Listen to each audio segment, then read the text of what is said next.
Hey everybody, we got a brand new swag shop. It's powered by Fourth Wall and it's really great. It's at eplex.store. That's EPLEX.store. Hopefully you find something there you like. I'm partial to the one with Jordan Peterson and Jesus. The internet is a big dumpster. I'm white and I've got everything I need. No one clutches their purses when they're in a room alone with me. And I can drive for any neighborhood I please at any hour, and the police don't do a thing.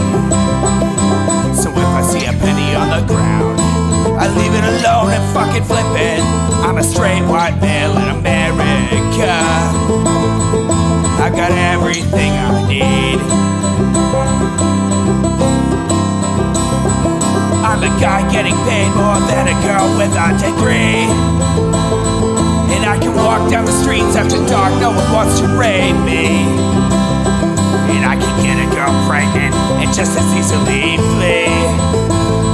Just like my straight white male dad did to me. So if I see a penny on the ground, I leave it alone and fucking flip it. I'm a straight white male in America. I've got all the luck I need. I've got a pile of broken mirrors and I'm walking under ladders and I'm spilling tons of salt, but to me that doesn't matter, cause my skin and my gender and my orientation are the best things to have if you live in this nation. I recommend it highly.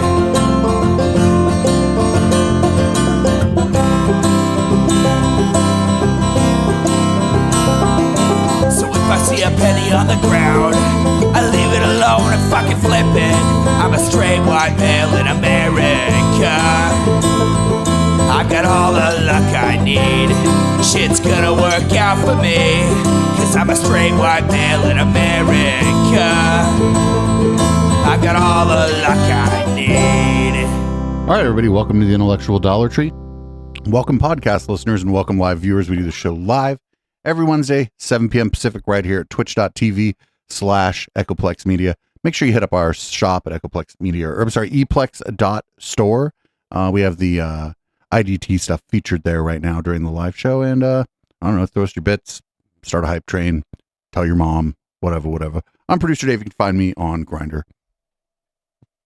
And I'm HK Parent. You can find me on Twitter at HK Parent, and you can also find me in the chat and on my own gaming channel on Twitch called Sylphweed. Fantastic.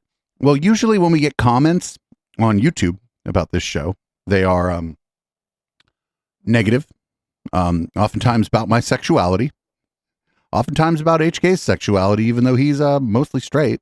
They, be making weird assumptions in their home. It just goes to show you that homophobia affects everyone.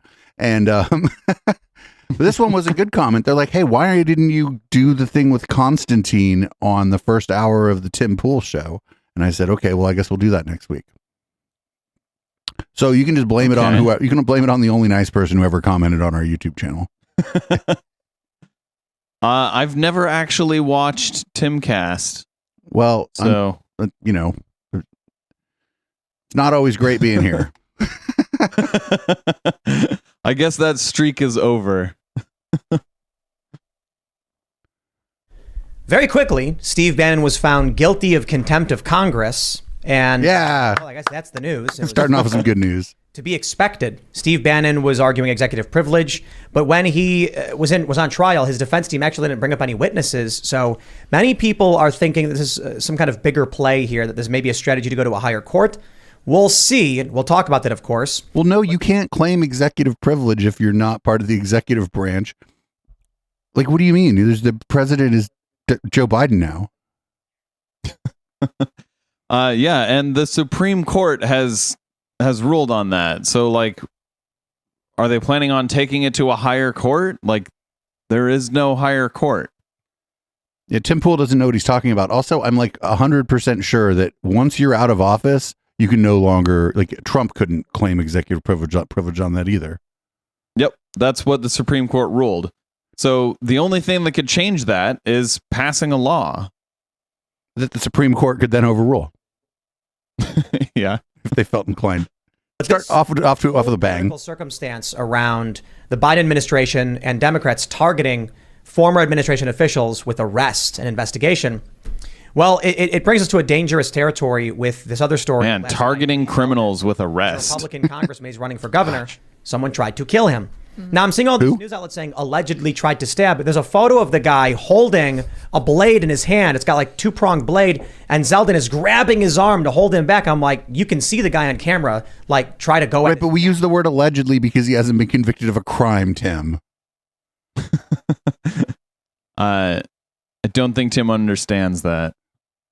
So I'm like, attempted or alleged? Oh, attempted, yes, but like alleged, I was like, you watch the guy do it. Crazy. Yeah, and also, if he's found And I think not he might guilty, be- I believe might be he wrong could about this. sue Tim for saying that he was guilty. I mean, you could sue anybody for anything, but it would be easier for him to collect if people. It would be easier Yeah. for someone to collect on defamation or slander or whatever. If people, that's why the word allegedly is used. Yep. But just like a default liberal kind of guy, like a regular guy doesn't pay attention to politics all that much, but votes Democrat, radicalized by the January 6th committee and Democrat rhetoric around extremist MAGA stuff. Because we know that Democrats have been funding GOP candidates while simultaneously claiming it's an existential threat. What? So we'll get into that. We'll talk about that. We also got probably Yeah, and that's an issue. it has been leaked or I agree with him. That's an issue. Just because they might be easier to beat in the general does not mean you want them to run, because maybe you won't beat them, and then you have someone who doesn't believe in democracy trying to run a democracy. So you're not very familiar with who and what Tim Pool is, I'm guessing. I'm not, but I do agree with him. Like, I mean, I guess we agree on the facts, Right. But like, I'm sure he thinks it's like hypocrisy or something. A conspiracy. It's like, no, that's not hypocrisy. Like, both sides fund the worst candidate to try and compete with them in the general. I disagree that they should be doing that. Tim Pool's job is to pretend to be a liberal and only parrot right-wing talking points. Okay. That's his job. Not allegedly either. I'm not alleging that. That's just the fucking truth. or apparently it's being reported that Donald Trump, should he win in 2024, he will purge up to 50,000 government employees. And it's funny because What? the media and the Democrats are like, oh no, he's going to dismantle our government. And I'm like, yeah. Yes. All right. So we'll get into all that. Before we get started, my friends, why don't you head over to timcast.com, become a member to support our work. And if you go to that members only section, you can see the wonderful Marjorie Taylor Greene. We had her on last night giving her thoughts on what the Republicans may do. So wait, he pretends to be a liberal, but he hosts a show by Marjorie Taylor Greene. As it pertains to She was on a the guest. election in 2020. So that'll be really interesting. As a member, you can watch all of that, as well as our new shows like Tales from the Inverted World. He said he had her on. Yikes. That's being expanded into a larger company. He said that was Tuesday. I think. well, we're doing maybe I Tuesday, 7 misheard him. p.m. I thought I heard him say I also want to like, shout out. So again, that become was a her member. show. I'll also that add was on his Money where we website. switched to Parallel Economy, co-founded by Dan Bongino. So Also, he needs to companies update his browser. don't hate you at Timcast. But I want to give a shout out to our good friend John Rich. You guys probably know John Rich. He is a superstar, country star. I mean, he's got the I Progress. do domestic And the abuse music video mustache. and the song itself, amazing. Phenomenal. And it's phenomenal. And you know, we were like, we got to help John hit number one. He's already number one. Oh, yeah. John Rich has already hit number one on the iTunes top charts with his song Progress. And do you know what his song is about?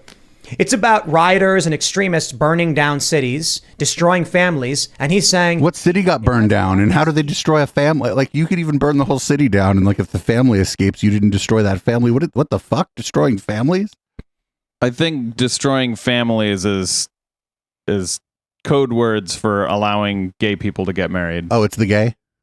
Yeah. Oh, man, it's about me. I'm real glad this guy with the domestic abuse mustache wrote a song about me. Keep It Away From Me. The song's absolutely fantastic. The video is really, really great as well. So shout out, John. We're big fans. I guess congratulations, you're number one. You didn't need us to shout you out, but we really, really wanted to. Dave, have you Joining us destroyed any today families to talk recently? about all those Not that I'm stories, aware as well of. as a bunch of other stories. Okay. Is Konstantin Kisin. Hey, Who are you? What do you do, man? I'm a former stand-up comedian turned YouTuber. No, that's not true. We've looked and looked and looked and looked and looked, and he was not part of the London stand-up scene. Doesn't mean he never did a routine in London. I'm saying that, like, you can find evidence of somebody having been part of a music scene, a stand. You know what I mean? There's a digital trail of that. Like, he's a former stand-up comedian in the way that I'm a former professional wrestler. Yes. Yeah. And In that I've never been a professional wrestler. Love Letter to the West, which is Sunday Times bestseller as of today, which I'm pleased about. Wow, congratulations. But I co-host a YouTube show called Trigonometry, and With his co-host Non Oliver. it's two things. We interview people, so it's serious interviews, and also we do something called the Raw Show, which is me and my co-host Francis, both comics, just joking around the events of the day. We do every ridiculous accent under the sun. No, you don't. Actually, you don't do every ridiculous accent under the sun. Francis tries to be posh, but he sounds blimey, or what's the word? Cockney, I think is the word. And then this guy just sounds British, like a London guy. They don't do accents. Of everything, and don't take anything too seriously. Right on. We also have another story. Twitter banned the word groomer. They were like, it's a No, they storm didn't. against LGBTQ people, so you can't use it. It's like, okay, it's getting a little weird, but we'll talk about that too, for sure. We also have Hannah Claire. She's back. Hi, yeah, I'm Hannah Claire Brimlow. I'm a writer for timcast.com. Actually, the person who wrote the story we're going to be using about Steve Bannon. Nothing like having your boss read your articles on Nothing like citing your own website as the source of your information when you're delivering the news.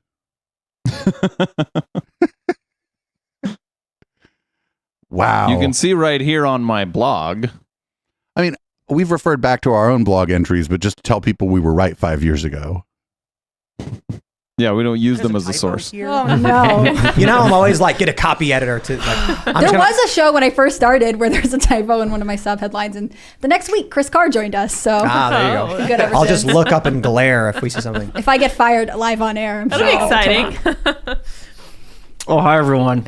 What are you doing? I'm building a straw Ian's out of this busy. honey. There's these little packets of honey that are shaped like a straw, so I was just clipping Wait, off what? and stirring my coconut water into this delicious coffee. Cold brew. I'm Ian Crossland, by the way. What? And I'm looking forward to talking about your book. What is it about? Really quick before we get going. Very, very quickly, I'm worried that in the West, we're moving in the direction of the society that I grew up in, which was the late Soviet Union, in terms of many other things that I'm seeing.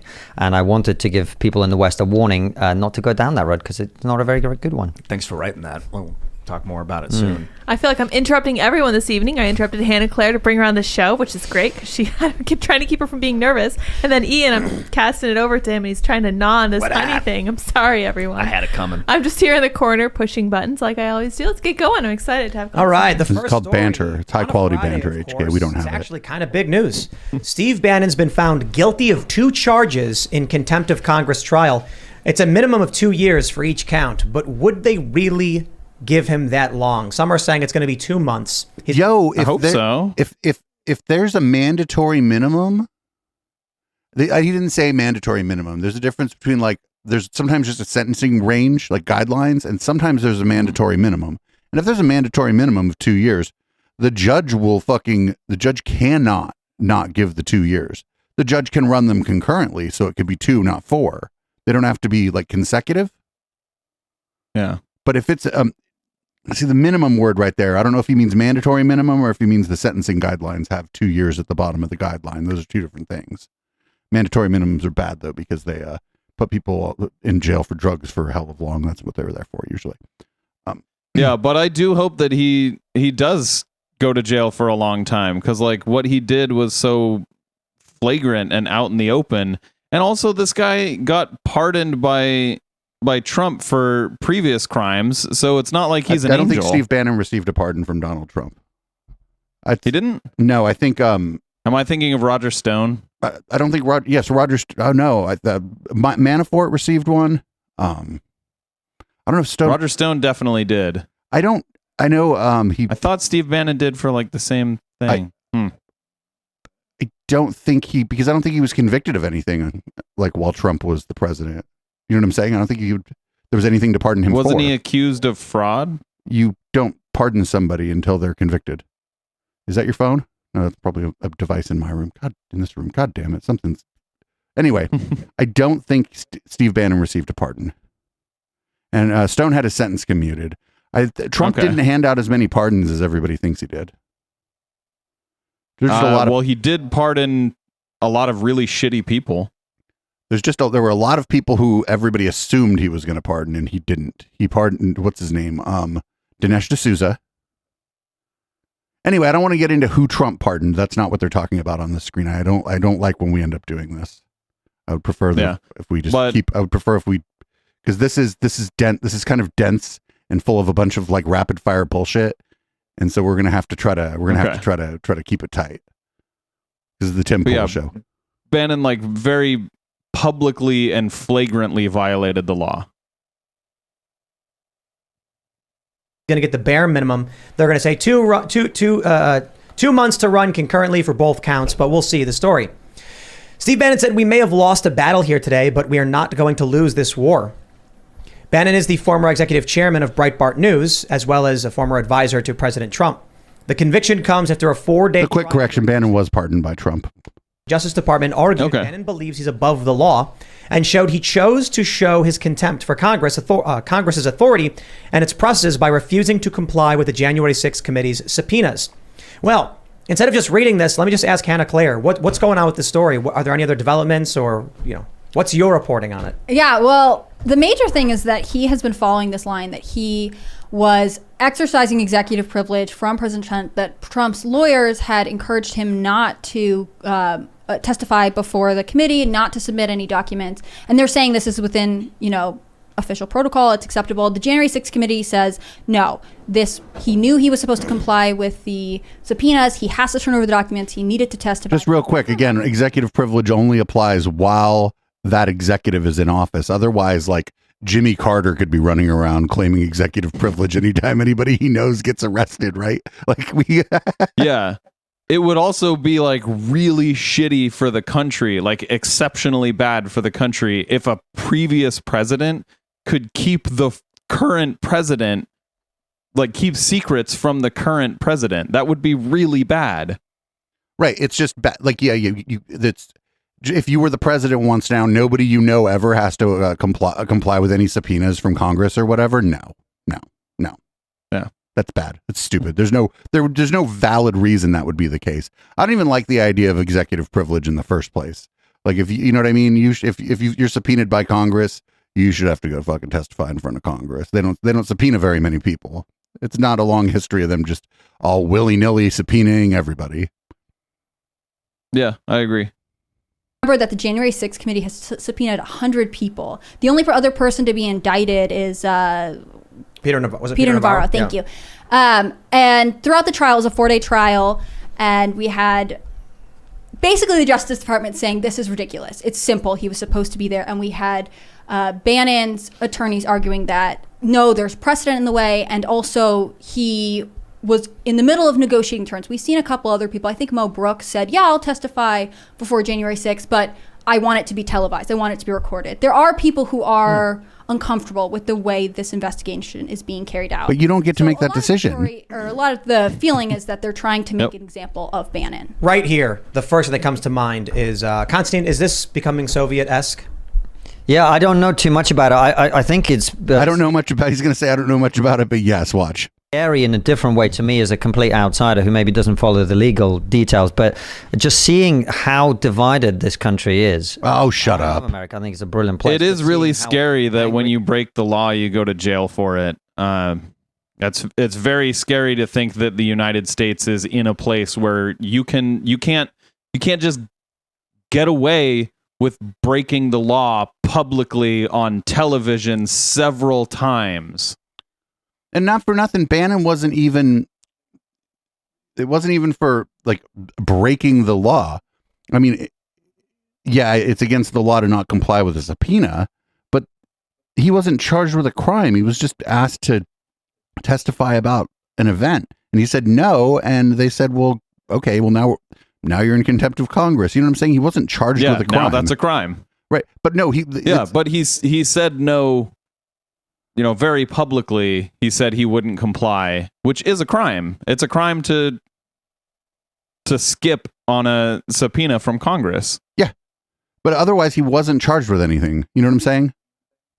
Yeah. until that happened, there were no charges. So like their whole shtick of like, this is the current administration going after the previous administration. It's just not.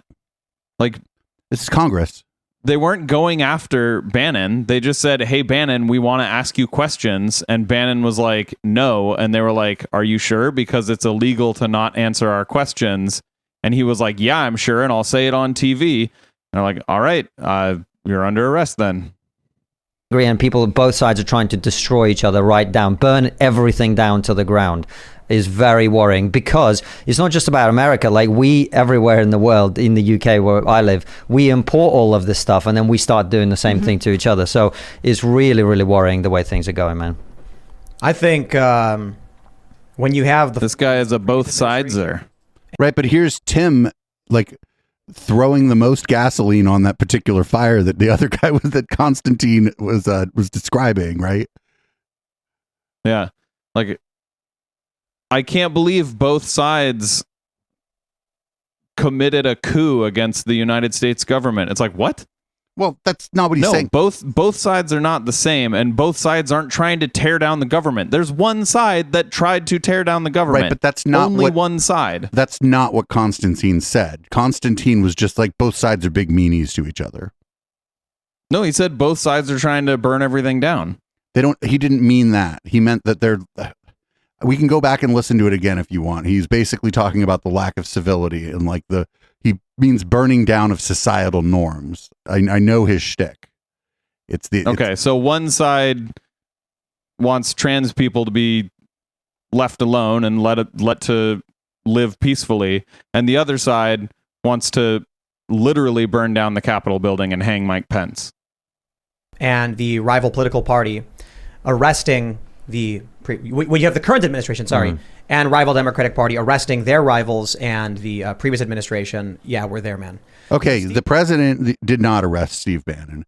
Congress did not arrest Steve Bannon. I believe it was like the marshals or somebody went and arrested him because he was in contempt of Congress. Congress is not a Democratic or a Republican institution. It's the Congress.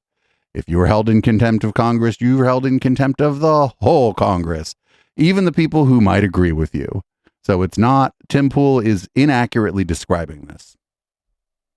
Yeah, and it was the Department of Justice who arrested Steve Bannon. No, they didn't. He wasn't charged. Government. No, he was not charged with a crime by the Department of Justice.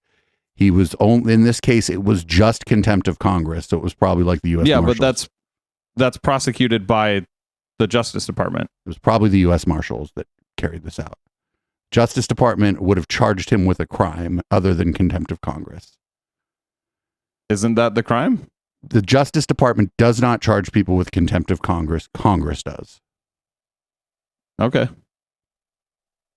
Steve Bannon is. Let me put it this way. And they don't. It's not even a thing. It's like contempt of court where the judge just says you are, and now you're in a jail cell. You know what I'm saying? There's no, like, the cops don't investigate you if you're held in contempt of court. The judge just throws you in a cell because you're Austin Bennett. It's fake. It's lies. Well, they said he had a trial in their evidence. So they actually did have a. They're talking about the previous thing with Build the Wall, where he was charged with fraud because of the GoFundMe that he did. She was when she was talking about the trial, she was talking about his trial for contempt of Congress. But were you the shaman guy? No. They claimed that Trump supporters were encouraging people to go down and get violent, and they put me in their montage of people because I commented on a comment Trump made as I was reading a news article. I said Donald Trump says this will happen and has called for his supporters. So they put me in this montage because their goal is just to lie and drive escalation. What we've been seeing the Democrats do is they've been putting money into Trump-supported candidates, like Trump-endorsed candidates, so that they win because they believe come November, they will then beat the Trump candidate, right? They're coming out on January 6th and saying it's an existential threat to our country, but then funding the message and propping it up. So Steve Bannon gets a subpoena on first. So he's saying this is happening, but he's saying like the Democratic Party is doing it. What the people doing this are probably outside groups, probably PACs, super PACs, 501c3s, 501c4s, dark money.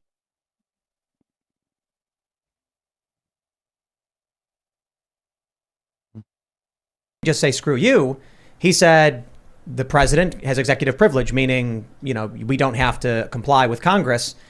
There should have been, there's got to be some negotiation, right? Like if they're arguing that Trump's not the president, therefore doesn't count. But I'm like, but he was. Like, you lose your executive privilege the moment you're out of office, then we'd be going after every single president ever. Why aren't they going after Bush over? Because they're not going after Bush. What do you mean? Yes, you lose executive privilege when you're no longer the executive. Yes. It's just like you lose attorney-client privilege when, like you would lose attorney-client privilege with people if you're not an attorney anymore. You wouldn't lose, like you don't, yeah, you can't just keep executive privilege when you're like on your golf course. Also, like, Bush didn't attempt a coup. Like, why would you go after someone? Well, I shouldn't say Bush didn't do anything illegal, but why would you go after someone if you're not suspecting them of a crime? There are people that thought that people up to and including George W. Bush should have been charged with crimes related to the invasion of Iraq on false pretenses, but that didn't happen. Yeah. And there was nobody running around going, oh, he has executive privilege. Over the Middle Eastern war stuff. This is purely, I think we're getting into authoritarian, fascistic, communistic, whatever you want to call it, where just bad stuff, neocons and neolibs, and if you oppose them, they will destroy you. And the people who work in government are just going to, you know, churn along with it. Well, let's remember that the two Republicans on this committee are Adam Kinzinger and Liz Cheney, who are notoriously unpopular in the Republican Party. I mean, they'll say it's bipartisan, but you have to question. I wonder why they're notoriously unpopular in the Republican Party. More, opposing perspective from the Democrats that are leaving this committee. It's clearly not something that... So not for nothing, I do believe like there were many other Republicans asked and many of them refused to participate in the January 6th committee. So. Yeah, because they knew it would make them notoriously unpopular. They were interested in doing. I think with Bannon, ultimately... he has just become like one side doesn't have the balls to admit, yeah, what we did was wrong. Is outside of, he represents to a lot of normal Americans, a lot of normal liberal Americans, sort of the fear of who Trump is cultivating or who Trump works with. And I think I think if he goes to jail for, let's say, 60 days, they also can fine him between $100 and $100,000. So if it's a mandatory minimum and not like the sentencing guidelines are 2 years to whatever, it's 2 years. If he were to be like, they're probably just not going to do anything to him. And that's bad because you get convicted of something they should do something. Yeah. I really hope it's at least 2 years, or else like, what does a congressional subpoena mean? Well, nothing, because everybody's afraid of like people whining about it. I don't understand. Like, I do understand basically. There are people out there essentially, instead of playing the game, they're playing the ref, and they're playing the ref insofar as they're like, we're being discriminated against for our viewpoint, and then everybody's afraid of, everybody's like terrified of being accused of that or something. Yeah. I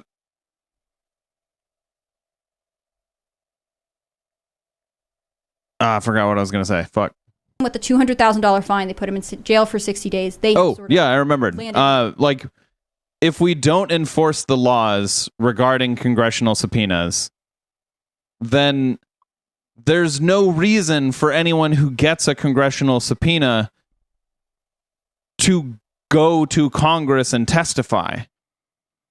So, like, if they're actually rooting for him not getting a sentence at all, then they're rooting for Congress having no power of oversight. And I just completely disagree. I cannot disagree further than that. I don't think Congress should give up their power of oversight.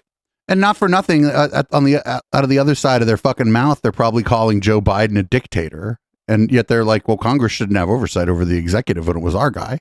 So it's like, well, either is Joe Biden a dictator? If so, wouldn't it be great if Congress had some oversight over that? Oh, wait a minute. I understand. You're partisan hacks. That's all this is. These people are partisan hacks. They're like right-wing partisan hacks. And it's okay to be a partisan. I'm a left-wing partisan, but I don't like hide the fucking ball.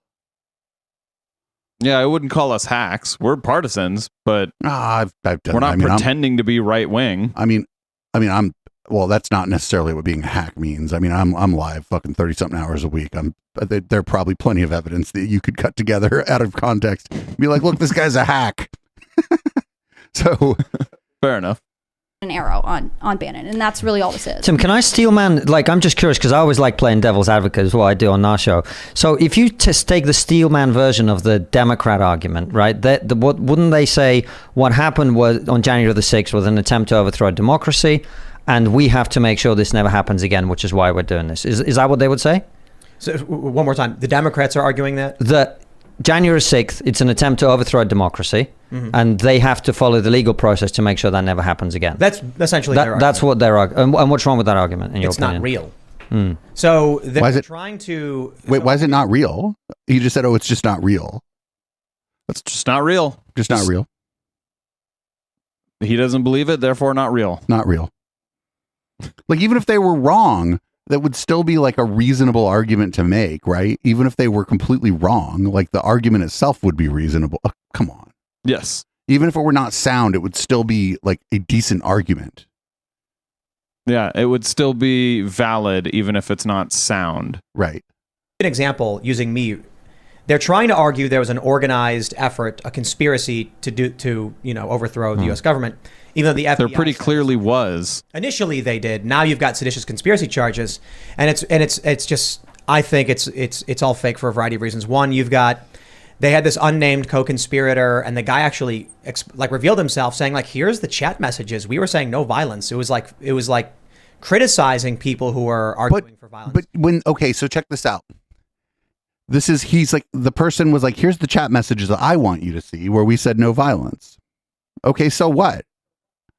Yeah, here's the chat messages a few messages later where you're like, hey, where's the gun stash? Make sure that's within like walking distance of the Capitol where all of the government officials that we want to kill are. Right. And I mean, we're clearly not saying that's necessarily in a chat log somewhere, but when someone comes forward with their chat log and says, here's part of my chat log, well, you're like, well, wait a minute. What do you mean part of your chat log? Like, that's why there are warrants and subpoenas and like these companies where these communications take place are subpoenaed to give information, just straight up, just the information from the log. Right, I could be like, here's the things in my Discord. We're not even partisan. We're not even liberal. Look, here's a picture of a cat from my Discord. Does that cat look liberal to you?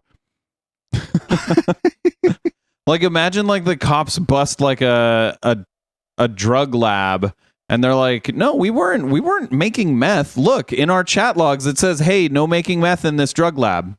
See, right here in the chat logs, the chat log that's labeled at the top, meth lab chat log. Or more like the cops knock on the door to like raid the drug lab, and they're like, "We don't have a drug lab. Look, here, would you like to take this microwave?"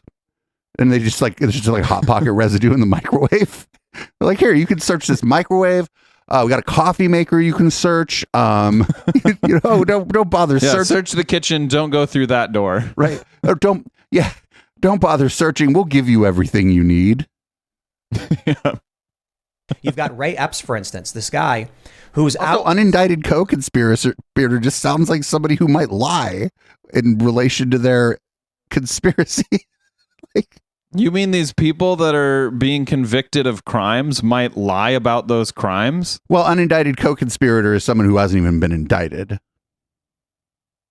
Yes, but like he said, there are already people convicted of conspiracy.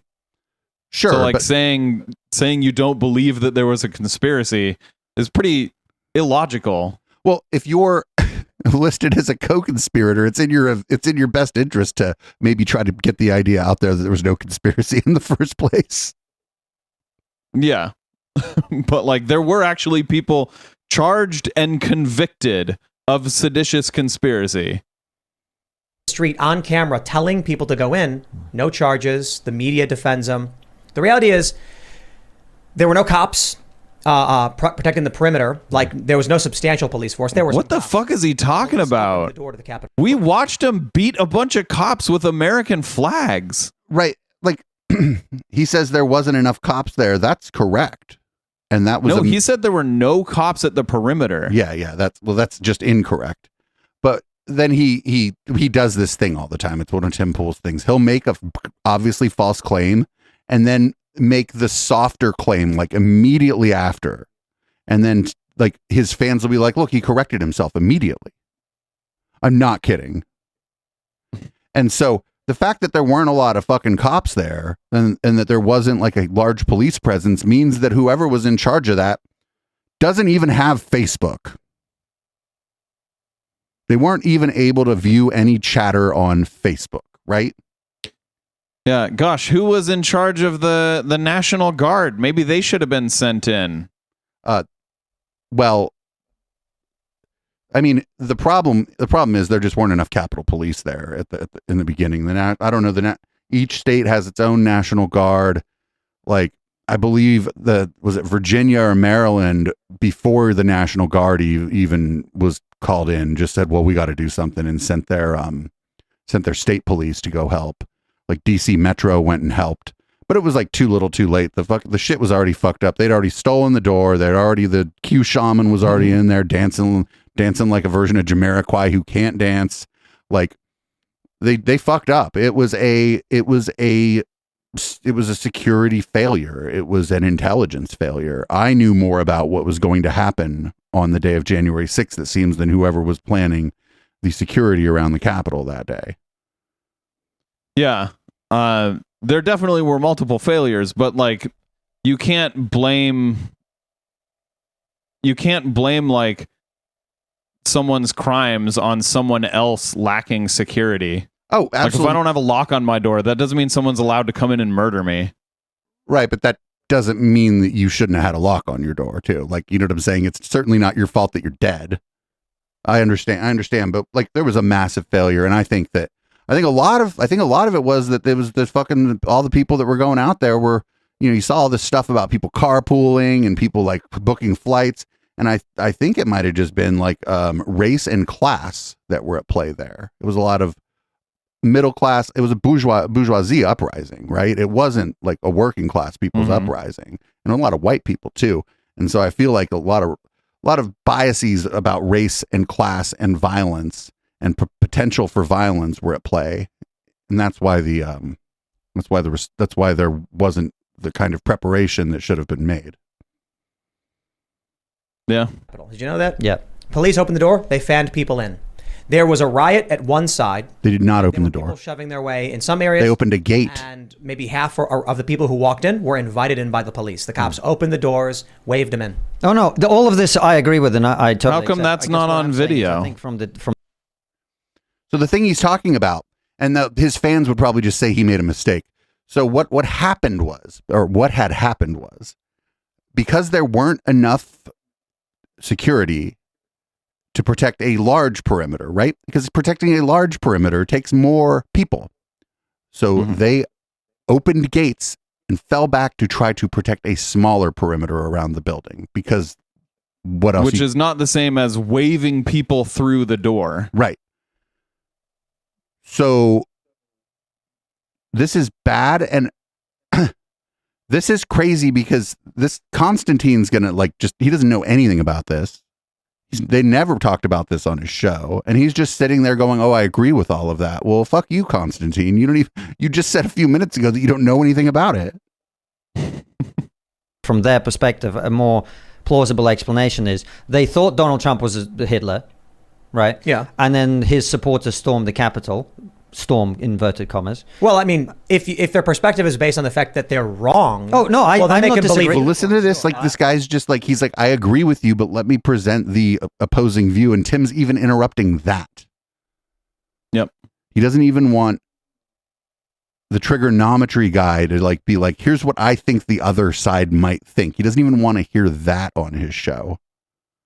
Yeah. And even if you don't call it an insurrection or a coup, you can't deny that they stormed the Capitol. They said they were storming the Capitol. There's videos of that lady going, "We're storming the Capitol. It's 1776." And they did storm the Capitol, period. Right.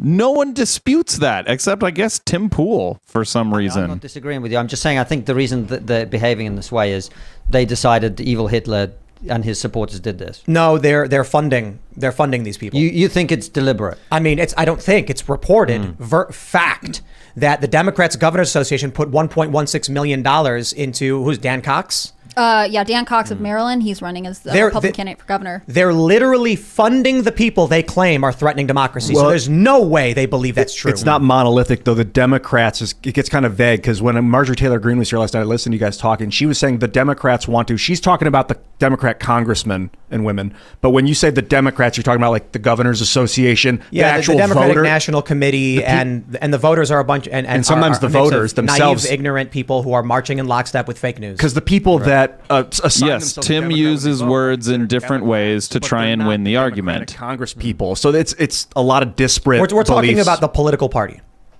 It's just such a. I believe that's called argument from ambiguity. Like some want this, some want that, some think it was. No. This is not the point. The point is there's Democratic leadership Or the ambiguous fallacy. I don't know. I can't remember. So this is pretty interesting here, because the other people on here who are supposed to be agreeing with Tim are just being like, Tim, it's not like this monolith that you're talking about. These things are complicated. And Tim isn't having any of it from his fucking producer or his guest, right? Yep. Which is wild. It's fucking wild. This is a good thing for someone to choose for us to watch, because we're watching like these people agree with him. They're just being like, hey, maybe the people on the other side are thinking this way, and maybe they saw it this way. And he's cutting them off, telling them that basically the entirety of everybody who votes for Democrats are like walking in lockstep with fake news and shit. I don't know why he's doing, like, I don't know, like, he's defensive You don't know against. why he's doing it? I mean, he seems like he's defensive against just the idea of somebody saying like why someone else gets it wrong. You know what I'm saying? Yeah. I know why he's doing it, though. Money. Probably money. And money has an agenda and a goal. True, but to say that because the Democratic Governors Association is funding Trump candidates doesn't mean that all Democrats are funding Trump candidates. No, it means the Democratic establishment is applying resources in that direction in many ways, while simultaneously. But you only came up with $1.5 million in the grand scheme of things ain't shit. Yeah, and to be clear, most Democrats are against that. Right. And like most I'm not liberal against news networks talked about it and were like, hey, this is a really bad idea. Don't do that. I'm not against it. You're not against funding Trump candidates in the primaries? The ends justify the means right now. So if you have like a Mitt Romney type who probably could win, and then you have let's say a Stephen Miller type who is just so off-putting on a personal level that a lot of moderate Republicans and independents, not even based on policy, just that he's so off-putting on a personal level, aren't going to go out to vote for him. I would put my thumb on the scale to the extent that I could to make sure the opponent to the Democrat was the more off-putting person. Yeah, that's political strategy. It's not just the Democrats doing it. The political parties have done it in every country where there are mostly free elections since the dawn of mostly or partially free elections. Yes, I agree that like most political parties do that because that is the logical way to approach, fighting in politics. But I do think it's different when we're talking about candidates who just disagree fundamentally with American democracy. Well, then you and I just see this differently. If you're trying to hold a majority, putting your thumb on the scale for the other team to get the bad candidate that is nobody likes really on the ballot is good. If you could have put your thumb on the scale in 2016, even though Ted Cruz is a much more effective monster than Donald Trump, wouldn't you put your thumb on the scale to make him the nominee, because it would have been a lot easier for fucking Hillary to beat Ted Cruz than Donald Trump? I think a lot of people thought the opposite. I think a lot of people thought Donald Trump was the easiest to beat. And, that goes to my point where, like, if you have a candidate who, yes, is very bad, but is also very dangerous, you shouldn't fund them. You shouldn't want them to win the primary, even if that means they're, that whoever does win the primary is more likely to win in the general. Better to lose your political race than to lose your country. So I want to kind of get back to what's happening here. They're also talking about this as if the Republican Party does not do the same thing. Yes, they are. The Republican Party puts money behind green candidates. If the Libertarian candidate is a little bit of a left-leaning Libertarian, the Republican Party will give that person money.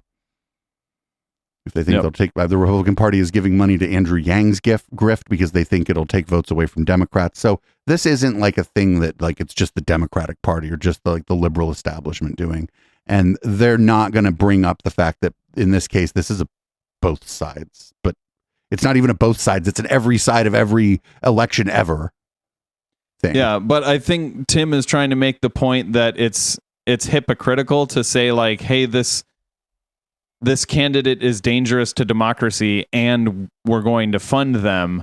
But like, I do think that his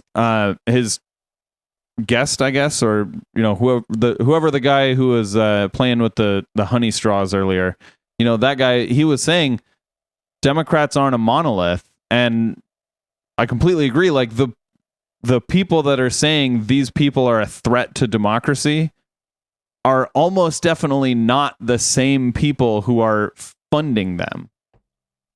Maybe not. I think it's all in the game, baby. It's not. This isn't. Politics are about power and the exercise of power, not somebody's moral compass. And if somebody thinks they and their party can wield more power by taking action A versus action B, even if action A seems dangerous to you, they're still going to take action A. Yeah, I just disagree with it. Establishment is screaming that this is the end of democracy. So who controls the Democratic establishment? We're getting the JQ territory here. For a while, it was Hillary Clinton. You can say Barack Obama was the leader of the party. There's a bunch of people. Did he say for a while it was Hillary Clinton? Yeah. Well, I mean, she was to be fair, when she was the nominee for president, she was probably the de facto, leader, like the leader. Most people would have said she was the leader of the Democratic Party when she was the nominee for the president. So again, he thinks it's a monolith because he just said Barack Obama too. So like he just thinks whoever is either the president and a Republican or like the front runner to make a run for president and as a Democrat, he just thinks they call all shots in the Democratic Party. Well, I don't think he thinks that, but I think he's going to act like that's what's going on because it makes it easier for him to spread whatever kind of propaganda he's trying to spread, for sure. Okay. Like, why wouldn't he? Like, that's his argument, though. He may not think it, but that's his argument here. Like, how else do you afford that dope ass samurai sword? At this point, it seems like it's fractured and falling apart. And so that could be why it seems chaotic and it seems so insane. It used to very much be that there were prominent individuals that you knew were running the show. If you take a look at back in 2020 when the Boston Globe reported on the war games they were doing, you can see who it was. It was Hillary Clinton's campaign staff, former campaign staff. It's Joe Biden. But wait a minute, Hillary Clinton's former campaign staff, what were they supposed to do? Go work at the Piggly Wiggly after the fucking election? Of course they were going to keep working on campaigns. What the fuck? It's almost like that's their job. The fucking, I did this thing over here. Now I'm going to go be a physicist. Get the fuck out of here. Of course they're going to be in like some think tank gaming out the next election. You dumb fuck. What else are they going to do? What is their skill set, Tim? Administration, and it feels this like quarterback Democrat Party lost a game, so he quit football. Now he's a basket weaver. Chicken with its head cut off, running around randomly, spraying things around. The body is still there. It's still moving around, but it's lost purpose. So that's why I think it's so dejected and insane. But simply put, the Democratic voter base is the voter of believing Jussie Smollett. Sorry. These are the people who believe just Now he's talking about This is me, exactly what my and point was gonna be, I 'cause would what I see disagree. on the left is a Right, bunch of so overreaction. Another thing is like, what does he mean believes Jesse Smollett? Nobody believes Jesse Smollett anymore because we found out that he was lying. Yeah. He was convicted for it, I believe. Right. And is Constantine going to push back here? Because what Tim is saying here is so fucking stupid that I think this is going to be a place where Constantine's going to be pushing back against him. Just because what he's saying is so stupid, and it makes it hard for Constantine to run his little both sides are real means if he just sits here while Tim Pool like spews out a bunch of fucking partisan hackery. I think we're going to be watching Constantine try not to push back so hard that he doesn't get invited back on, or that his audience, like who is mostly conservative, reactionary, like Gamergate kind of leftover types, so they don't get mad at him. But that he can still kind of play this both sides shit, because he can't, his both sides spiel isn't going to work if he's just sitting here nodding along with this bullshit, right? Yeah. It'd be like if he came here and sat and nodded along with you and me, he couldn't both sides shit either. Oh, his audience would mutiny. Oh, they'd be hell mad. But this is exactly what my point was going to be, because what I see on the left is a bunch of overreactions, sort of like AOC. Every time something happens, like it was like a terrorist attack in her head when someone just like made some offensive comments. I gotta stop you. Well, I mean, yes, but Why do you keep stopping? He's your guest. Did you not have your guest on there to hear what he has to say, Tim? I went back and listened through my conversation with Chris Kavanaugh of Decoding the Gurus. I disagreed with him, but when I did, I don't know, I let him say like 7 or 8 words before I was like, oh, here's what I think about that. And it wasn't like major disagreement. I wasn't interrupting him though when I disagreed with him. I've had people on this show like who are anti-vaxxers who I let get out more words than, not on like the intellectual Dollar Tree, but like the late show, the late night, like afterwards when people join Discord. I generally let people say their say, and before I call them a fucking idiot or whatever. Tim is just not having any of this. Yeah, but this is my first impression of Tim. I'm going to assume he's not like this usually, or else like how is his show even bearable to anyone to watch? Because when he asks people, am I wrong? When he asks, well, it's unbearable for you and me to watch. But when he asks people on that are both sidesing, they usually don't push back much, or if they do, it's like sort of around the edges, and sort of like it's not like, well, hey, this might be what they think, and maybe you don't like. Because Constantine's actually doing an okay job here, as far as like trying to be like, I don't like Constantine. I don't believe that he was ever a comedian. He ain't funny, right? But he's doing an okay job of just being like, I don't think what what if it's this, or what if it's like this, or what if they just believe this, or what if they, what if they simply disagree with you, And Tim won't even let him get that out. This is wild. Yeah.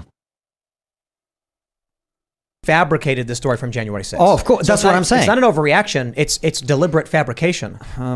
Wait, which part? Could be Wait, both. what was fabricated? I watched them steal a door from the Capitol, Tim. Maybe he thinks it was all AI generated. Like, even look, I think his fucking producers like going, what the fuck is going on here? This is a little bit extra turbo for Tim. It's not super far out, but it's a little extra turbo.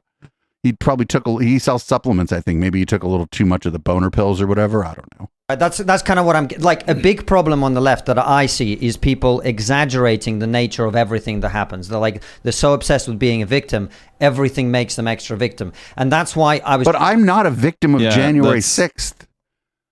That's definitely the left's problem. Let me remind you about the time the right freaked out because the box on Mr. Potato Head just said potato head. And it wasn't even like an androgynous potato. It was still clearly the man one. Yeah. Like there was still Mr. Potato Head and Mrs. Potato Head, the products, but the box, instead of saying Mr. Potato Head, it said Mr. Potato Head, Potato Head. So, and the right just fucking freaked out over that. I don't even like doing this where I talk about what the right did and what the left did. I can like talk about my own experiences though with January 6th, and I don't believe I don't believe I've exaggerated, and I don't think many people as individuals have exaggerated. They were There were people in there who were in there for the gram, and thankfully that was the majority of the people inside of the Capitol. They were there to take pictures. They were there to be kind of on the scene of what they thought might be a revolution, but they were not organized. And to the extent that they were armed, nobody used their weapons. And so we should be thankful for that, because we watched people just go into the Capitol while fucking Congress is in session trying to certify the election. And there were, in fact, individuals in there who were looking for where it was happening so that they could stop it. The saving grace was that a lot of those people there had no idea what the fuck was going on. Nobody had maps. Nobody was in charge. There was no organizing. There, to the extent that there was organizing, it was these very small, like 3%er groups. And nobody was listening to them once they got inside, because everybody was so shocked that they had gotten inside that there was no people inside had no tactical awareness, because they aren't people with tactical awareness. They're just chuds. I'm not sure that was as much a saving grace as you're saying, because it was, because that number of HK, that number of people could have overrun the security in that building in 3 minutes. The groups that did actually try to go after elected officials and hunt them down and stop them, whatever method they would have used to stop them, those groups probably wouldn't have gotten in if they were just alone, if they didn't have the mob behind them. So the fact that the mob was there allowed those very dangerous groups to get in and to almost get to our elected officials and start killing congressmen. We'll call them Congress critters. But yes, I'm not saying that's not true, but like, imagine if that would have been organized and if people would have listened to the 3%ers and the militia groups that were in there. People would have fallen. It could have been much worse. They could have achieved their goals in 5 fucking minutes. But it also could have been much better if it just didn't happen. Well, sure, but so could the fucking Pearl Harbor. But what I'm saying is, like, the fact that there was that crowd allowed it to get as bad as it did. Even though it didn't get worse, it still got as bad as it did, which was really bad. Asking the question, right? Because I don't know that much about this. I was just sort of posing it as a question, which is it not their perspective that this thing that nearly happened would have been absolutely awful, and they really, really, really, really, really want to prevent it from happening again? No. That would be like the more reasonable argument from their side. But that is the argument from my side, and that's like, yes, we were just getting into like some annoying version of the weeds about that. And we're supposed to be the screechy left or whatever, according to the heterodox people that don't like us. That is not, as he said, a steel man. That's just the actual argument. But maybe the argument is a steel person, because that's the argument. Are there people who make dumb arguments about shit? Sure. We can go find one right now. I can find a dumb argument about anything from any side on Twitter. Give me 5 minutes. Right? We go find the Lincoln Project making dumb arguments about shit right now. Like, yep. but Tim's not even, responding with like a straw man. He's just saying, no, they're wrong, the end. And like, he has no evidence that they're wrong. He's not even making an argument as to why they're wrong. He's just saying that they're wrong basically because he fucking says so. It's the argument from authority, but it's even worse. It's the argument from one's own authority. And his authority comes from authority comes from sitting in front of a fucking replica samurai sword, apparently. Like, I watched all of the January 6th committee hearings, and I assume you did too. I did not. They presented a whole lot of evidence, very clear, undeniable evidence of what happened. And Tim is just saying that didn't happen. It's like, show us evidence. Right. His if argument, you're saying it didn't happen and the other side has already presented a very good case saying it did, then you need to either show evidence or prove that their evidence is somehow incorrect or wrong in some way. Right. And like, not for nothing, his argument isn't like that of the 9/11 truthers who were like, well, it was probably a government conspiracy or the government knew about it. His argument is of the people who thought there's no plane and they were a hologram. You know what I'm saying? His argument is so far out that direction right here. Yep. He's saying they were invited in and that no one was there to hurt anyone. It's like, you're just wrong. You're just completely wrong. Well, no, I mean, when you look at AOC's story from January 6th. It's bullshit. But I mean, totally fabricated. I agree. Not just BS. She altered the timeline of what happened. Right. She literally fabricated the circumstances. Yeah. Which people who've been through trauma do, right? Fabricate stories? Absolutely. A day later? Absolutely. Yes. No, it's not fabrication. Yes. It's like when a traumatic event happens to you, you don't have total recall. Like they were ostensibly, it is not unreasonable to think they were there to kill her. Like if they had caught her, maybe they didn't like go in with the sole purpose of killing her, but if they had caught her, you could pretty safely assume they would have killed her. They may have. I think that there were people in that crowd who may have prevented something like that from happening. If we're being honest, I don't think everybody there was willing to co-sign murder. I mean, we can hope.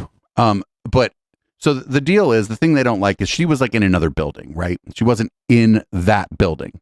But it's not like she was in another building in Idaho.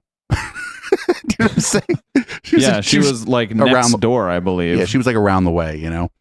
And like so 200 feet that way. Yeah. She around the way, we'll say.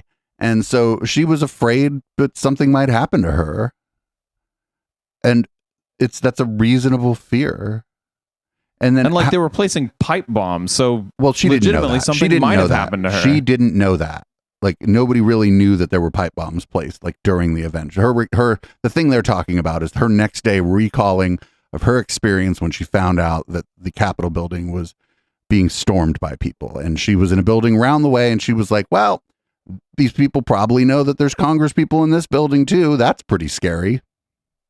Yeah, well, what I mean is like violent acts did happen, so she was right to be scared.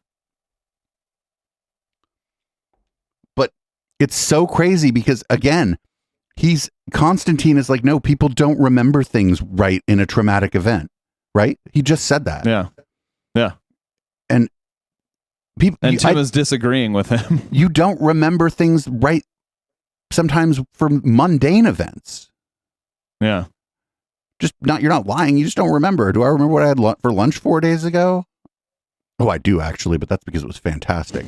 But generally, you don't remember what you had for lunch 4 days ago. And if you're like, I think I had a hamburger and it turned out you went to a sandwich shop. Oh, now you're a big liar. No, you just don't remember everything. Like your brain doesn't fucking work that way. Your brain's not a fucking video camera. Yep. That's what happens. That's why you can't get witnesses. She faked having handcuffs the other day. Yeah, that's what people do, man. But that's she didn't fake having handcuffs. She thought she was going to be cuffed, and she put her hands behind her back. Yeah, like putting your hands behind your back to be ready to be cuffed isn't faking having handcuffs. That's just allowing the cop to cuff you if that's what they intend to do. Right. She may have been in that situation before. It could be both. Well, it's about come on. Like it could be laziness. You're staring at a politician who has overtly and repeatedly fabricated things and been caught doing it. I agree. And you're like, well, maybe it's, it's not trauma. She's doing it on purpose because it gives her power. It gives her followers. She gets attention from it. I mean, the big None of us example know. here is that there's a couple of video clips of her changing her accent based on who she's speaking Seriously. to, right? Like for but AOC. We do that. For years, they talk down to black people when they're talking to them. We know. Right. Wait, what? So the fact that Constantine, thanks, Constantine. You're just like, actually, now they just talk down to black people. What the fuck? Yeah, where did that come from? I guess he was pushing back too hard, and fucking he got the IDW fucking thing in his earpiece going, stop Sam Harrison and go, hey, say something weird about Democrats and black people. the assumption that the numerous times AOC's fabricated stories, and I can give you like 5 at the top of my head, that it's all accidental or the result of trauma. That is a conspiracy theory. Like that is no. with like you might as well go buy a lottery ticket because if all those that's not a conspiracy. Even if it's wrong, it's not a conspiracy theory.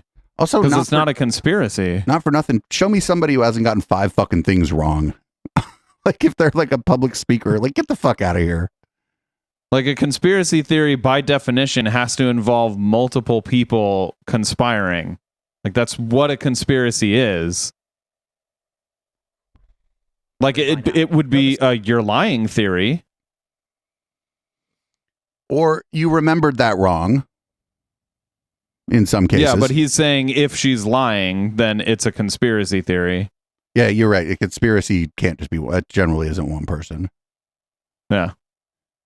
The simple solution is if it walks like a duck, if it quacks like a duck, you've got a duck. AOC, she lies. She lied when she led the protest in the financial district to get Amazon booted from New York. And then when Amazon jumped out of New York, dropping, I think, what was it, like $30 billion in revenue over 10 years, she goes, I had nothing to do with that.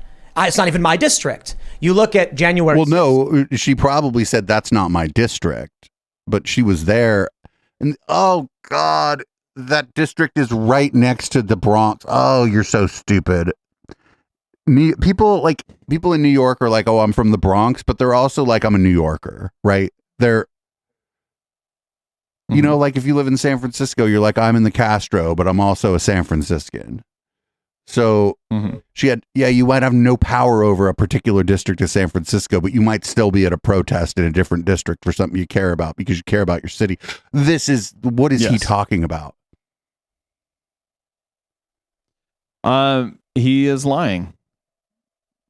You look at changing her accent. You look at faking her handcuffs. The woman literally just fabricates things with a smile on her face. I agree with you. So it's to say that's the result of trauma, though. No, I'm not saying it's all the result of trauma. None of it is. What I'm saying is sometimes people exaggerate their experience, sometimes deliberately, sometimes not.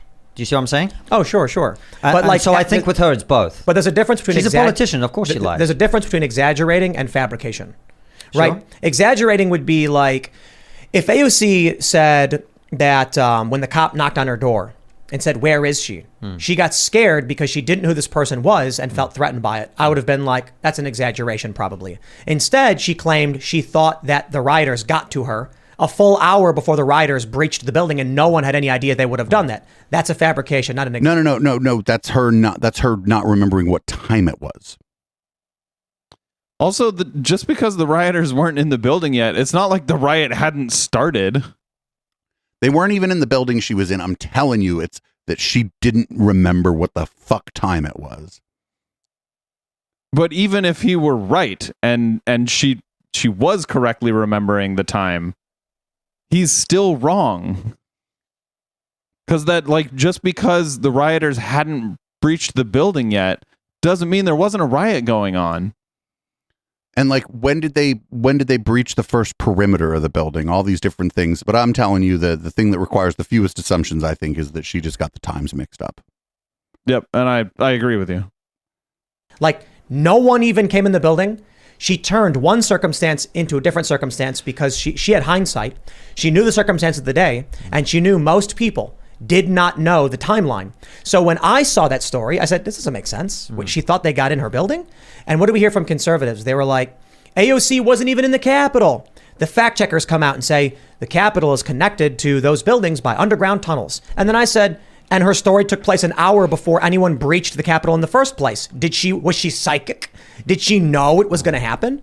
No, she fucking, you could legitimately think it was 2:00 and it was 3:00. Like if you remember something from yesterday, especially if like a lot of shit happened yesterday. This is like not an unreasonable thing to think that I just thought it happened at 2 and it happened at 3. Yeah. And correct me if I'm wrong, but like I believe the rioters broke in somewhere around like 2:00. Yeah, I'm not going to do this. Like, I don't want to do what Tim is doing. Tim's like trying to read the timeline tea leaves here. And okay. I don't want us to do that. Because I don't know and you don't know. And Tim probably doesn't know. So. Reason the cops went to her door was because they were evacuating over a bomb scare. She did not know. In fact, she had just gone out for lunch or something. Why was she hiding in the bathroom? She fabricated the story. When someone came and knocked on her door, she claimed she went and hid in the bathroom. Why? There was no breaching of the Capitol. She's just sitting in her office one day and someone knocks on the door and she's like, I better go hide in the bathroom because she fabricated the story. I agree with you that witnesses to crimes can, under stress, misremember things and things become... Does he think she did not know at all what was going on outside? another problem with all this is like, it was clear to anybody who was in a couple of fucking Facebook terrorist training cells. I'm sorry, Facebook groups, what was likely to happen or what was possible to have happen. Right. I on the record, the Sunday, 2 days before, not only did I say they're probably going to fucking storm the Capitol, I kind of flippantly said they're going to tear gas Deanna Ploss. And I was right about both. But like, she is more kind of in tune with what's going on social media and like all that stuff than her counterparts. So she might have also, I mean, maybe she viewed this show and was like, well, Dave said they're going to storm the Capitol. But the thing that I'm more interested in here is every time that anybody else on this starts to be like, well, hey, you know, it could be this or this could be at play here or whatever, Tim is like, no.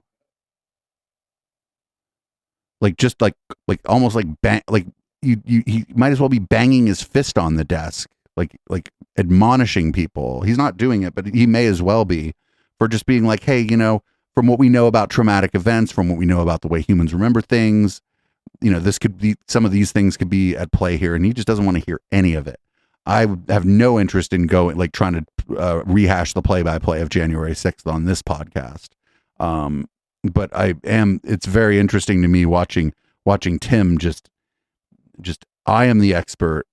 You don't know anything, basically, to everybody else on his show. It's very interesting to see because he generally does not do that. Yeah, and you're right. It's basically he's saying like, there's no way that I'm wrong.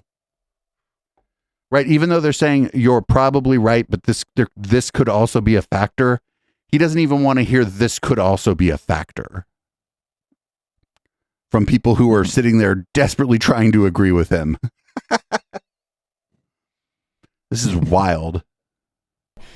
With AOC, she has a track record. I mean, I still think about her photos at the southern border where she's crying, and it turns out there's nothing there. Like, she is a master of political theater, and I think in certain points that served her well. And she knows that to a certain extent, her voter base isn't going to question her anyways. Like, she could say anything, and they'd be like, "You go, girl. Let me see what your skincare routine is." My desire to play devil's advocate has got me defending AOC, which I had no intention of doing. Constantine, you're not even defending AOC. You're just giving Tim like basic facts about how our memories and how our brains process traumatic events.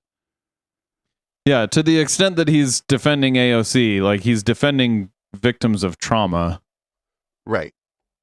And it's, again, I'm like bringing up 9/11. The 9/11 conspiracists are always like, well, see, this person doesn't remember these events exactly. And it's like, well, that person had to run away from a fucking cloud of debris. So we're going to cut him a little slack on the timeline. All right. Like, yeah.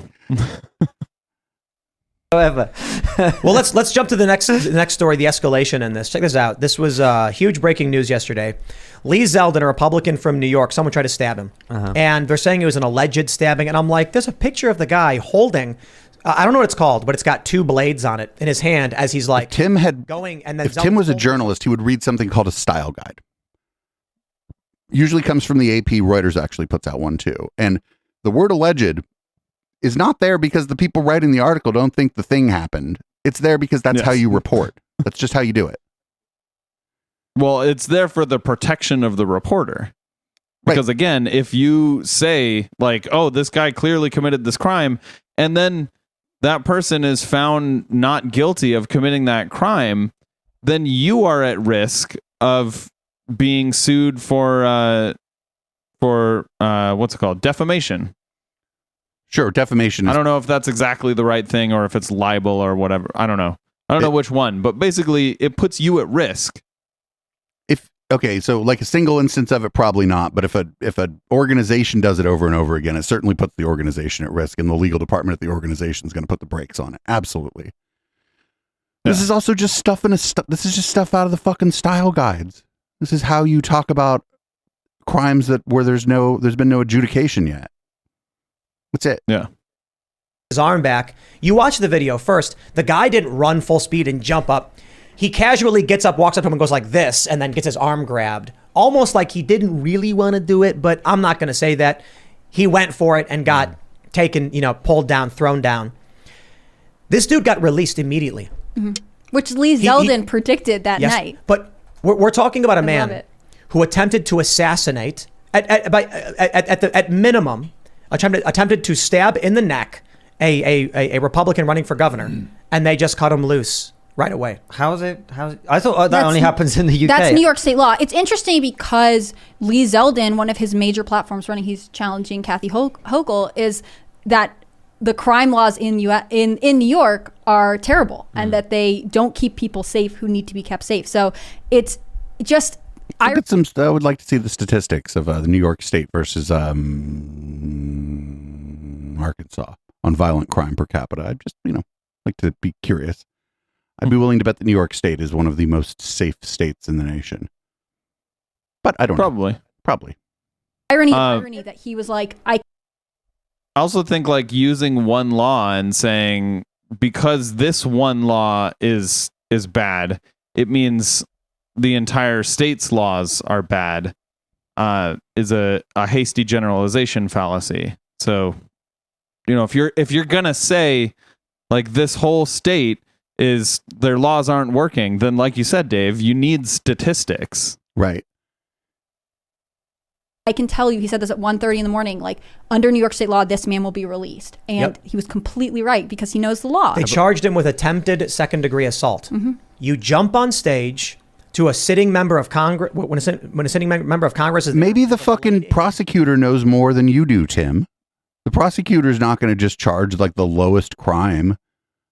Like, prosecutor's I think it's the judge that sets the bail. Prosecutor is too. the one who charges people with crimes, HK, not the judge. Yeah. So there's but like the judge also, maybe they know something. I'm not saying if you're accused of a violent crime, you should be set free. But I'm also not in charge of the bail system in New York. Who fucking knows? But like, I just know that the prosecutor's not going to tend to charge the lowest thing. The prosecutors try to throw everything in the world at you, try to get you to plead out. Your hand and go for his neck, and that's it.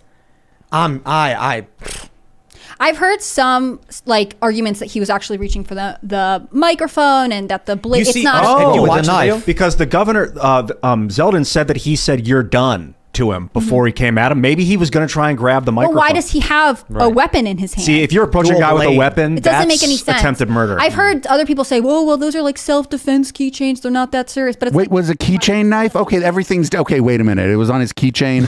Okay, everything changes now. I'm thinking. I'm picturing a different kind of knife by the way that they were talking. If it was on his keychain, you still can't do that. You're still using a weapon to try to attack somebody.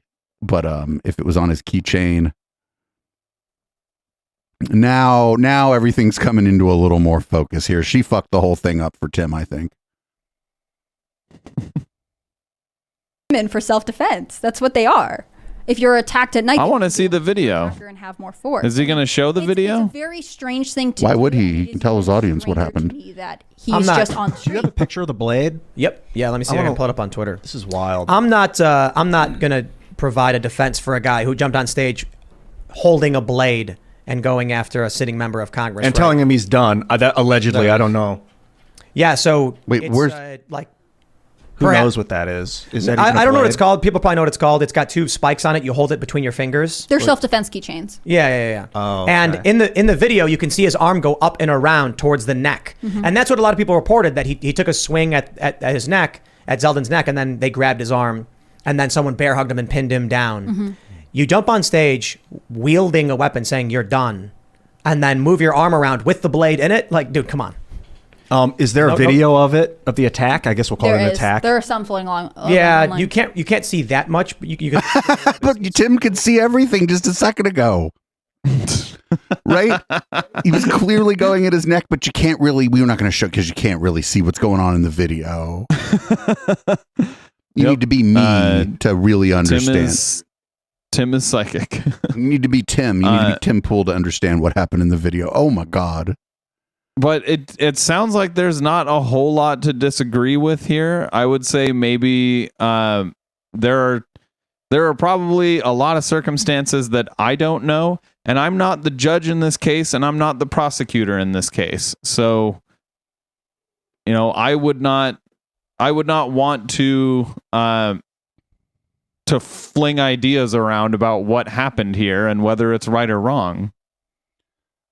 I certainly wouldn't tell my audience that they're too stupid to watch the video and figure it out themselves. Because if anybody around here is a dumbass, it's you or me.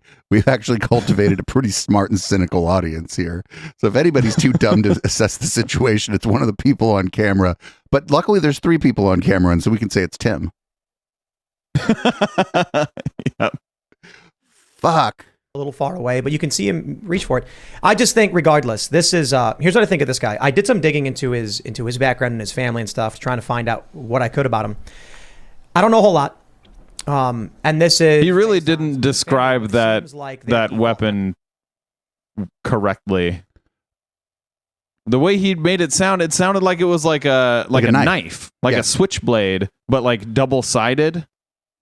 Oh, yeah, I don't remember exactly how he described it, but certainly I wasn't thinking of a little thing that looks like Batman that you put between your fingers. Which, Yeah, by but, the way, like, you that can is a weapon you for can- sure. You can fuck somebody up with that thing for sure, but like this is I'm telling you that thing might be made out of plastic. Who fucking knows? Maybe the video I don't think I would call this attempted assassination as Tim Pool did. Democrat types, like naive, ignorant, not really paying attention. My personal assumption is that this guy is probably a dude who watches MSNBC and CNN. So now we're just going to make assumptions about the guy. We're not even going to show the video. We're going to assume that he watches MSNBC. Can't you at least say that he's a fan of the intellectual Dollar Tree or something, dude? Come on. I guess MSNBC makes violent criminals. I don't know. Is that his argument here? If you watch MSNBC or CNN, you're going to be a violent criminal? I've wanted to throw my fucking glass at the TV when I've watched the news, even like liberalish news. I'm like, why are you such an idiot? Like, yeah.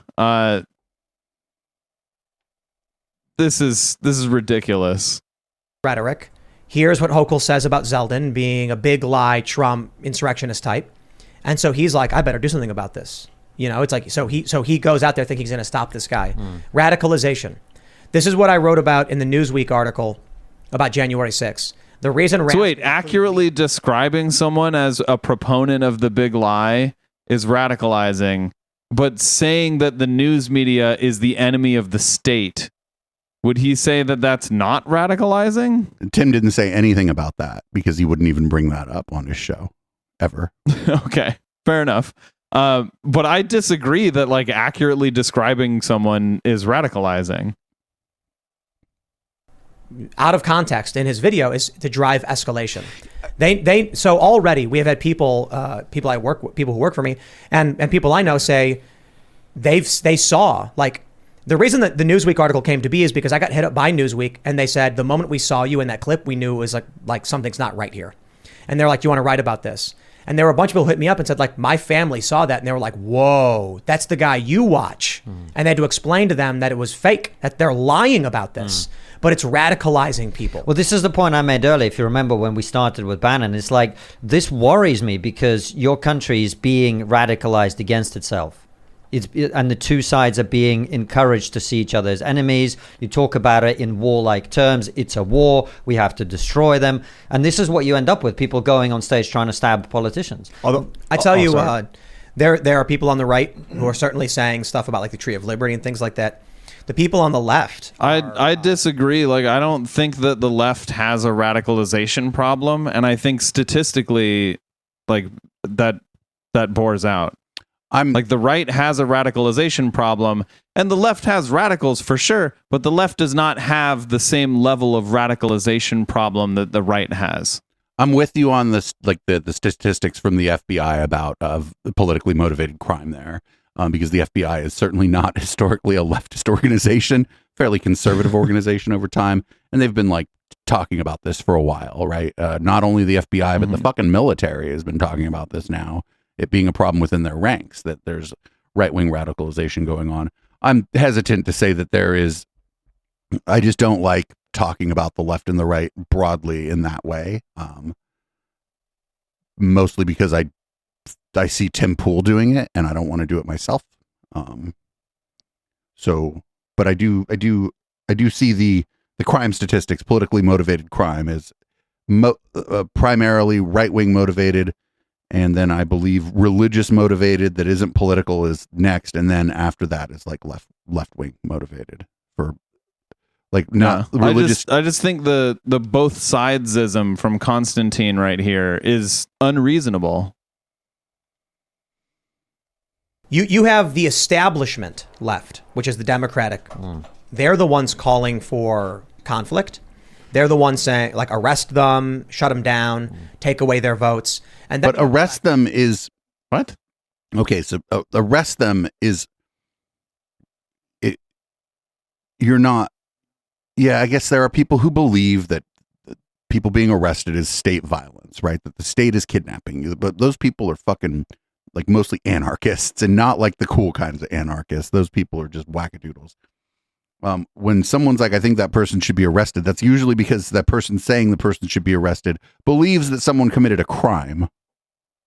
Yes. And I think he's conflating like people who committed violent crimes or even nonviolent crimes, just people who committed crimes being arrested and charged with those crimes. He's conflating like that with just this general sense of like the left is coming after us kind of boogeyman. Like right. No one's going after rank and file Republicans. Well, except for the guy, I mean, the one dude did, but he's a fucking wackadoodle, right? Like you don't charge the stage with a sharp object unless you're a fucking wackadoodle. Yeah, but that's not the state coming to arrest you. Right. Like and that's just, no one's arresting just regular Republicans who didn't commit any crimes. Like, show me where that has happened, where just some person, some politician was just, or supporter of a politician was just arrested for no crime. Like, they were arrested and they didn't actually commit a crime. Right. People who are falsely arrested and convicted of crimes generally aren't. It's not politically motivated crimes. It's drugs, usually drugs.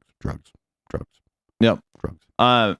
But yeah, I guarantee you, if I were able to ask him that question directly, he wouldn't have an answer. He'd talk over you. Yep.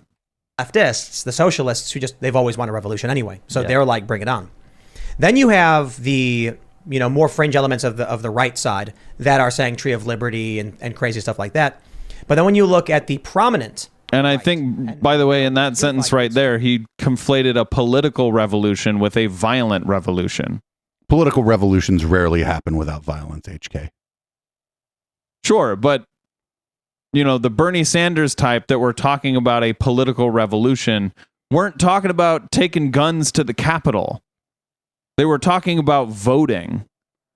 Yeah, they were talking about like basically reform, and it was maybe a bad choice of words actually, but I mean that's why they said political revolution, and they didn't say a HK, revolution. Can you give me a list of political revolutions that weren't bloody? Well, again, not just a regular revolution. You're talking about just revolutions. Okay, so you can. I'm saying HK. Calling for political revolution is just semantics, and it was bad messaging because then people like Tim Pool can turn around and use it. All right, I'll give you that. Bad messaging. Totally opposed to all the conflict and violence. So I think the main issue is, what do we talk about when we talk about the Civil War or whatever? It's usually like a national divorce. Can it be peaceful? And how do we prepare for it to protect ourselves against attacks, not to attack? How to go and arrest people. Did you hear? Like now he's just talking about a civil war. What the fuck? A national divorce, and they're mocking Bannon. Is a civil war. They're wielding the power of the federal government against the previous administration. They are wielding law enforcement power to destroy their enemies. My worry is, though, Tim, is if you think about this story, right? If that politician who's a Republican, right, if he gets stabbed, that will radicalize people on the right as well. And this is the process. You're right. No, I don't like that argument at all. That I don't like.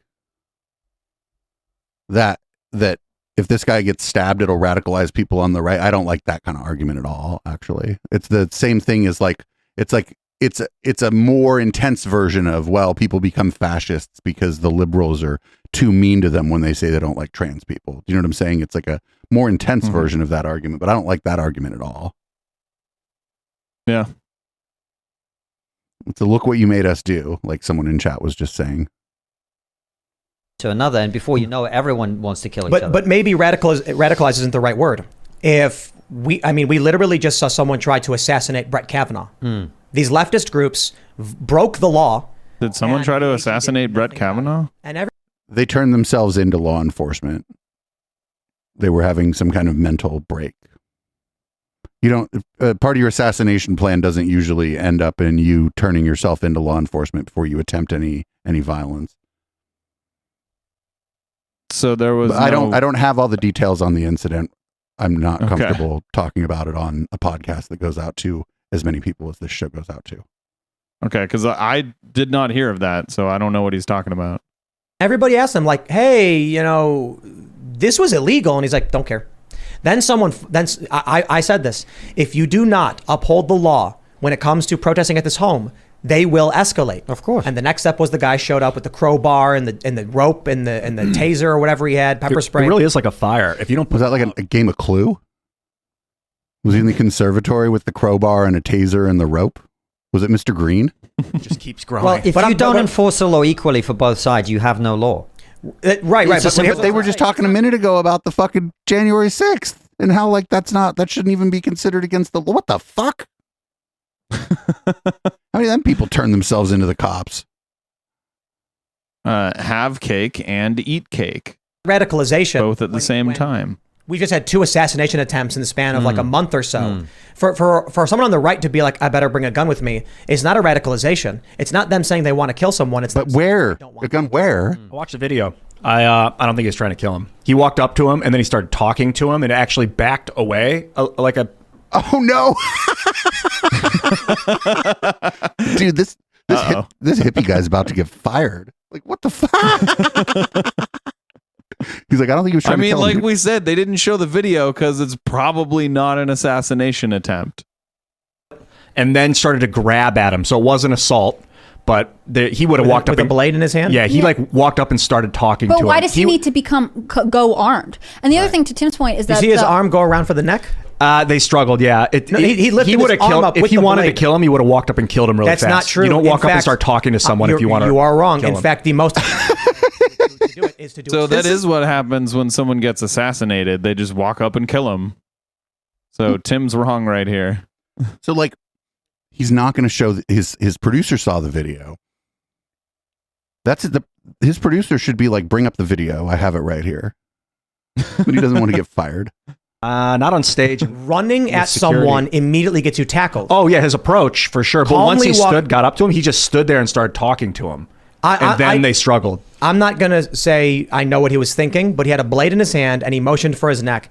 And people often... Now he motioned for his neck. But you are saying you know what he's thinking. And at first it went from he tried to stab him in the neck to now he motioned for his neck. What does that mean, motioned for his neck?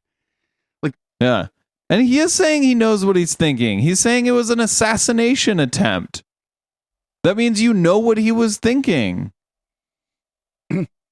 The only thing, the mistake the guy made was to have like, it was like, I know what those things are. They're like mostly advertised to women, actually. They're little things like you put in your keychain that you can use for self-defense, that you basically just to get away from somebody, right?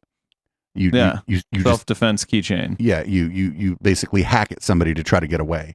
And you shouldn't be fucking going up. You shouldn't be approaching anyone with that if you have no reason to believe they mean you physical harm, because now you're the one who looks like you mean physical harm. But Tim Pool's producer was like, nah, dude, I don't think this looked like an assassination. Tim is hella mad.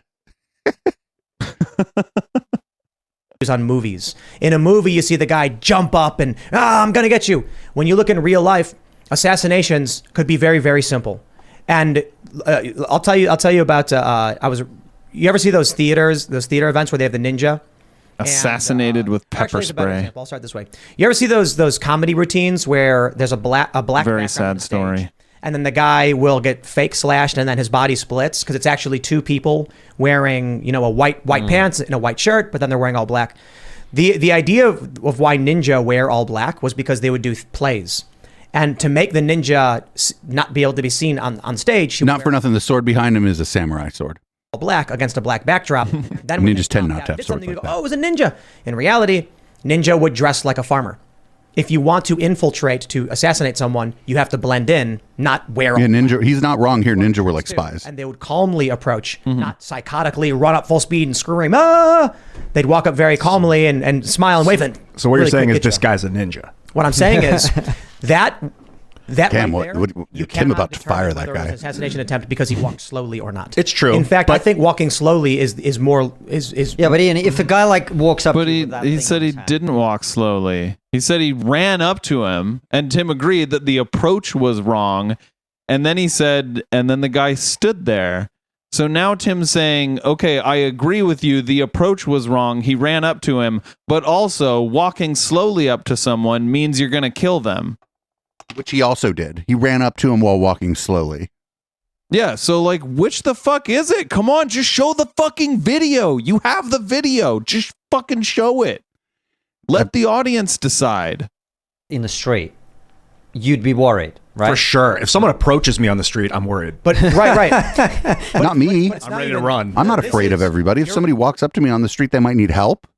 They might recognize me from somewhere and I don't recognize them. I may have dropped Yeah. my wallet. The chances that they mean you harm are very low. on stage, and when this guy gets up and walks over, he's wearing like a veteran hat. They're thinking like, "What's happening?" I'll tell you another story, famous story, or I should say, maybe apocryphal urban legend. A security guard was in a bank. 3 guys walk in with ski masks on and rifles. Oh, is this a joke? And they just walk right up to him and say, "Drop your gun." And he goes, "Oh," he drops it. And then they rob the bank. And after they asked the security guard, "Why didn't you do anything?" And he was like, "I couldn't believe it was actually happening. Like, I don't know." No, that's because it's a security guard. So, first of all, That wasn't a funny joke. he said it was an urban legend or it was apocryphal. Apocryphal just might mean that it's an urban legend.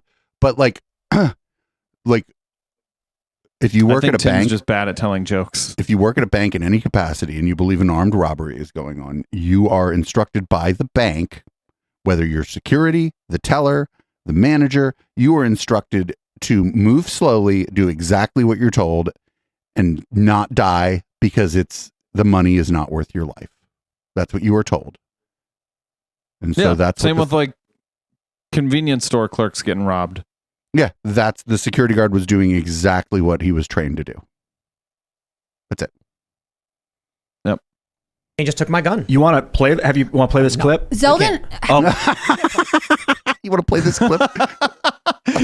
That's the second time he's asked him if he wanted to play the clip. Tim's like, I have another story. 3 guys walk into a bar, but they're libertarians and there's no regulation. And so the bartender serves them cyanide and they all die.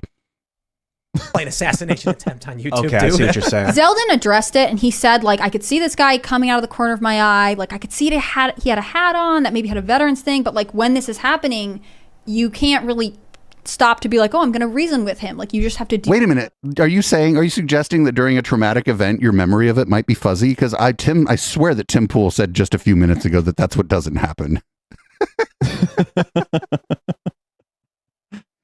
Oh, man. What's going on? And like, grabbed his wrist, things like that. I will also note that the Hochul campaign specifically called out this event in an email saying like it's a MAGA Republican bus tour, that Big Line Lee Yep. is like they drew attention to this event. They radicalized people and then pointed them in this direction. Yeah. Wait, what? That's By the thing. pointing out that We their are a very opponent, what? divided country, and especially in New York, you see. So it wait, as- saying like describing your opponent as radicalizing them?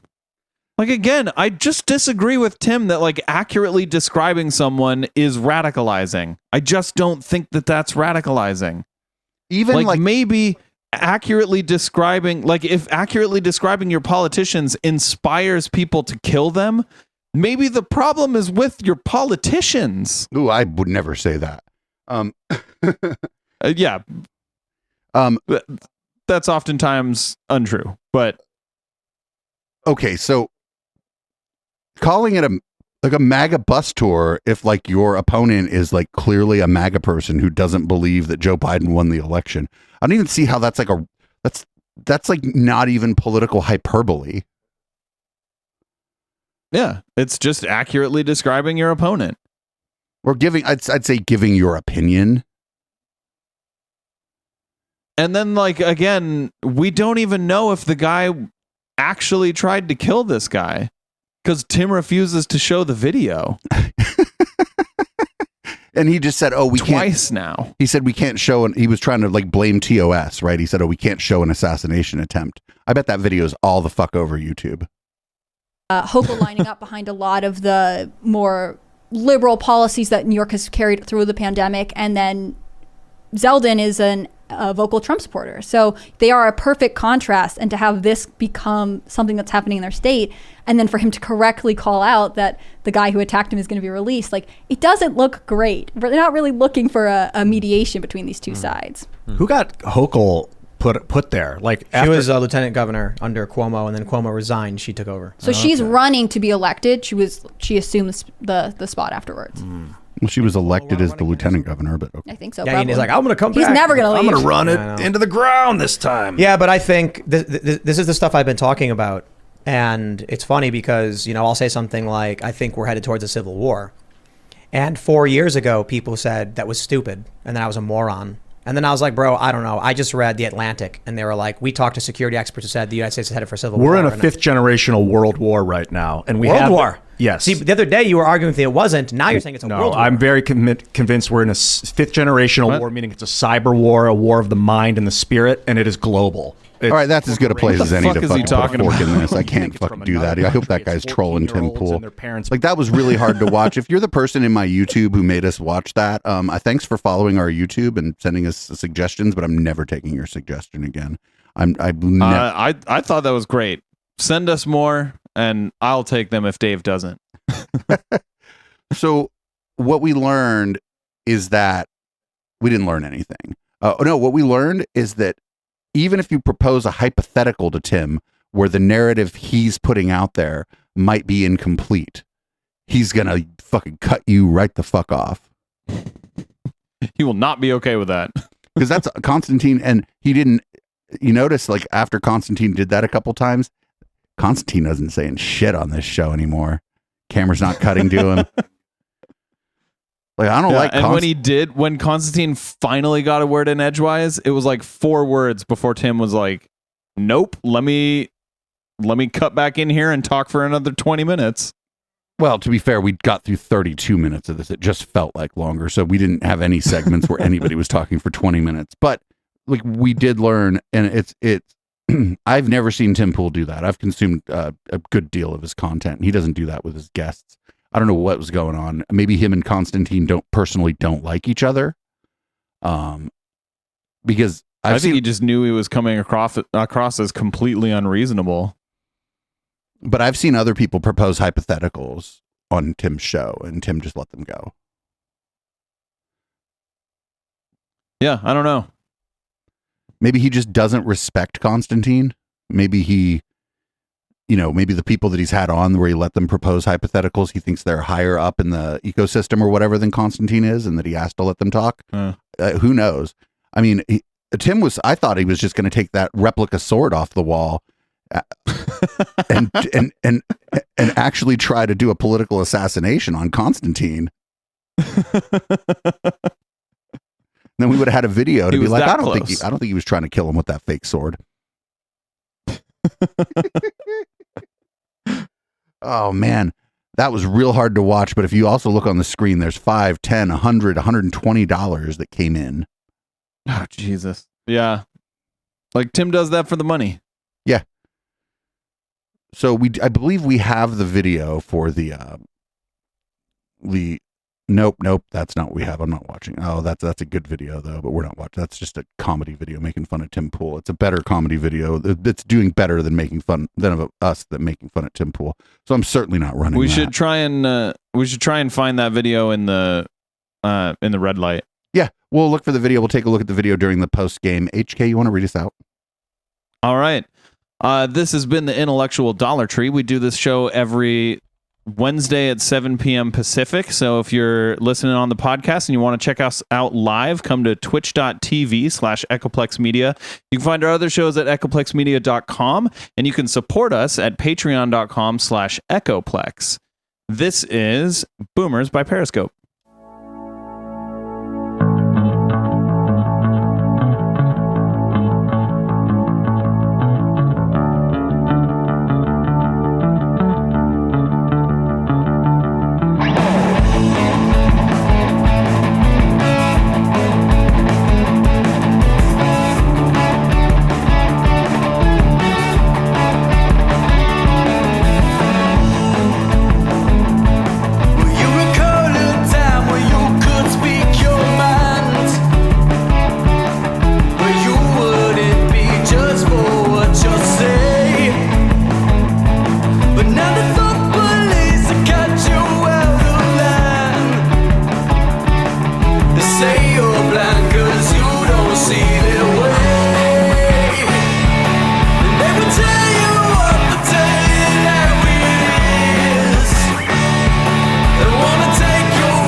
Friday nights at 9 p.m., it's time to sit back, relax, and play Conspiracy Bingo with Echoplex Media.